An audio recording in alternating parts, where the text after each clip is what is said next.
Well, let's get into the news of the day. Joining me now is Sky News host James Morrow. James, the Labor government seems to have received a last-minute rebound of support in the final Newspoll of the year out in the Australian today. Their primary vote lifting 2 points to 33% in the past 3 weeks. The coalition's fallen to 36. And on the two-party preferred, Labor's now leading 52-48.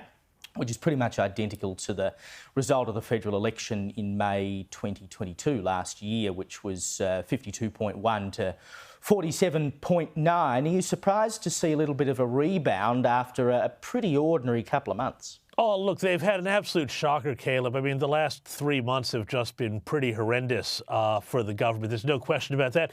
I think that going into the holidays, though, I think probably a bit of that uplift can be attributed to just the fact that people are starting to switch off a bit from the day-to-day news and the political cycle. And the best thing, you know, that Anthony Albanese can do for his polls is to shut up. And he's been on leave the last week. So that may very well be part of the reason why his poll numbers have lifted again. You know, I wouldn't read a huge amount into that uplift going into the holiday period, though, just simply because people aren't dialed in to the political cycle like they would have been, you know, 3 weeks or 6 weeks or 8 weeks ago.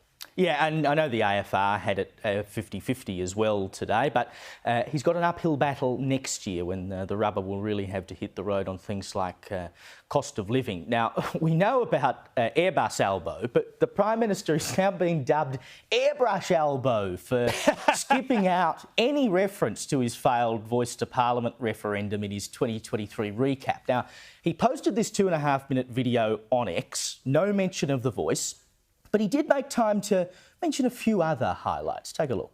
2023, the Matildas inspired a nation. Australians dominated Hollywood. Vegemite turned 100. It's been a big year. Vegemite turned 100, James. Voice, what's that? Well, you go, you little beauty there, Vegemite. But I'll tell you what, Caleb, there's something really interesting about all those things in that grab that you played there. He had nothing to do with them. You know, those aren't any of the things that that the government did. Now, you know, it's interesting because the Albanese government is, when you talk to his office, you know, they're very keen to spruik their list of accomplishments, achievements, reforms, this, that, and the other thing. But it's pretty glaring that they didn't even mention it. And there would have been a really artful and tasteful way I think they could have mentioned it, acknowledged it, you know, said the country debated this, but it just looks like a glaring sort of omission. And it does suggest to me that, you know, they want to just sort of memory hole the whole event, when I think really that's the sort of defining moment of this government, because ever since then, they've had a hard time holding a line on anything, whether it's, you know, the Voice or Israel or any number of other issues. Well, the PM's just seemed really deflated, I think, ever since the Voice lost, which I don't think he needs to be, because politically the Voice losing was not the end of the world. It wasn't an issue that people really gave that much of a toss about, that it was going to cost him in the long term. But I think it's really dragged him down in his own head. And speaking of someone who often looks like they've been dragged down, the new Queensland Premier, Stephen Miles. He's got to be one of the most uncomfortable premiers I've ever seen on camera. But he's unveiled his new ministry today. And interestingly, gone is Anastasia Palaszczuk's obsession with the Olympics. There's no more dedicated minister for that role. Instead, he says there's going to be a greater focus on crime. Smells like an election coming, eh? Well, look, call it an election, call it reality. You know, the fact of the matter is that crime, especially youth crime in the regions and in places like Townsville, is absolutely out of control. And this is going to be the defining issue. And you know, look, I think the Labor government there is one for the high jump. I don't think that they've got a huge chance of getting back in. I think the opposition in Queensland has been doing a very strong job, and a job that I think, you know, their counterparts in New South Wales and Victoria can learn a little something from. But that said, Caleb, you know, this crime issue is really it's the sort of thing that makes or breaks governments, and rightfully so, because people want, you know, this is basic quality of life stuff, and states are responsible, not the feds. The Palaszczuk government dropped the ball massively on this. People in Townsville and places like that are terrified.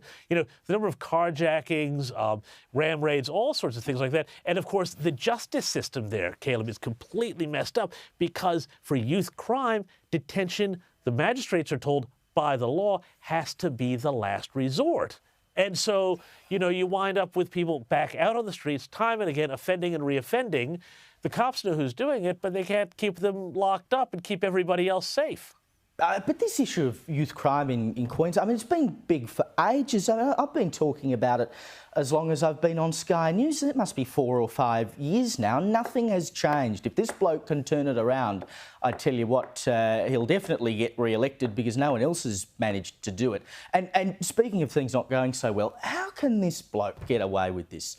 The Australian High Commissioner to the UK, Stephen Smith, who of course was the man who last week caused an uproar because he wanted to axe Australia Day events in the UK because of the cost. Oh, think of the money. Turns out he just spent $670,000 of taxpayers' money on renovations for his residence in London. I mean, I know he's been overruled on this Australia Day stuff, but did he really think he was going to get away with this?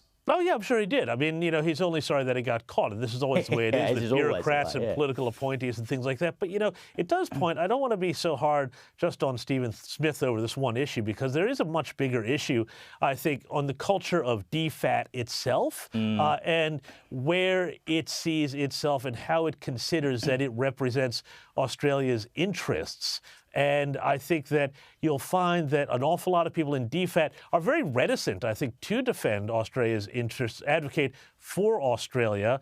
And, this sort of confusion, we saw the controversy around the paintings in the embassy, the High Commission in London earlier this year.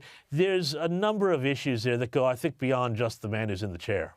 Now, James, before I let you go, you're obviously a Yank. I hope you don't mind me saying that I might be up in front of HR You've outed me here. for some sort of racial slur now. And I know you enjoy travelling as well. So if you happen to be back in the US soon, maybe you should fly with Southwest Airlines, because if you are a passenger of size, as they're calling it, you can request a complimentary seat, up to 2 seats, so you can get a full row to yourself to accommodate your girth. I mean, can I just identify as a passenger of size and get a whole row to myself? Sounds brilliant.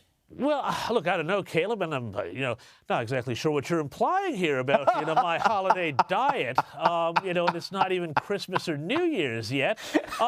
But look, Southwest is not a preferred carrier for myself when I'm in the United States. I'll just, say that. And the bit of travel advice I always give people, particularly when they're flying internationally, is never turn right. My travel advice is drink profusely. It makes it a much better time. James Morrow, thank you so much for joining me, mate.